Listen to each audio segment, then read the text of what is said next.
একটি ছেলে মাংস ফ্যাক্টরিতে কাজ করত। সে প্রত্যেক দিনের মতো আজকেও কাজ করছিল, কিন্তু তার আজকে একটু মাংসগুলো কাটতে দেরি হয়ে গেছিল। তাই দেরি হওয়া যাওয়াতে সবাই তাকে রেখে চলে যায় এবং বাইরে থেকে দরজাটা বন্ধ করে দেয়। তারপর সে যখনই তার কাজ শেষ করে বাড়ি ফিরতে যায়, তখনই দেখে তার দরজাটা বন্ধ। তখন তো সে ভাবলো সে আজকে এখানেই মারা যাবে, কিন্তু সে সেখানে পড়ে পড়ে কাঁদছিল। তারপর হঠাৎ করে দরজাটা একা একাই খুলে গেল।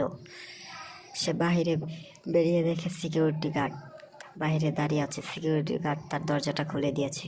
তখন সে তো আত্মহারা খুশিতে সে বলে উঠল সিকিউরিটি গার্ডকে, কাকা, আপনার তো এখানে এই সময় আসার কথা না, কিন্তু এই সময় আপনি এখানে আসলেন কেন?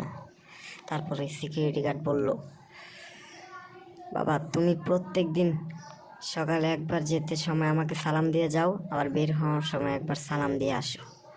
কিন্তু আজকে তুমি যাওয়ার সময় তো সালাম দিয়ে গেলে, কিন্তু বের হওয়ার সালামটা তো আমি এখনো পেলাম না। তাই দেখতে এলাম যে তুমি হয়তো ভিতরে আছো, এখন দেখি তুমি আঁকড়ে আছো। একটি ছেলে মাংস ফ্যাক্টরিতে কাজ করত। সে প্রত্যেক দিনের মতো আজকেও কাজ করছিল, কিন্তু তার আজকে একটু মাংসগুলো কাটতে দেরি হয়ে গেছিল।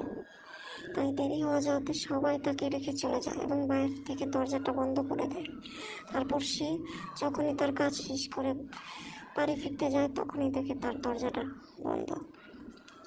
তখন তো সে ভাবলো সে আজকে এখানেই মারা যাবে, কিন্তু সে সেখানে পড়ে পড়ে কাঁদছিল। তারপর হঠাৎ করে দরজাটা একা একাই খুলে গেল। সে বাহিরে বেরিয়ে দেখে সিকিউরিটি গার্ড বাইরে দাঁড়িয়ে আছে। সিকিউরিটি গার্ড তার দরজাটা খুলে দিয়েছে। তখন সে তো আত্মহারা খুশিতে সে বলে উঠল সিকিউরিটি গার্ডকে, কাকা, আপনার তো এখানে এই সময় আসার কথা না, কিন্তু এই সময় আপনি এখানে আসলেন কেন?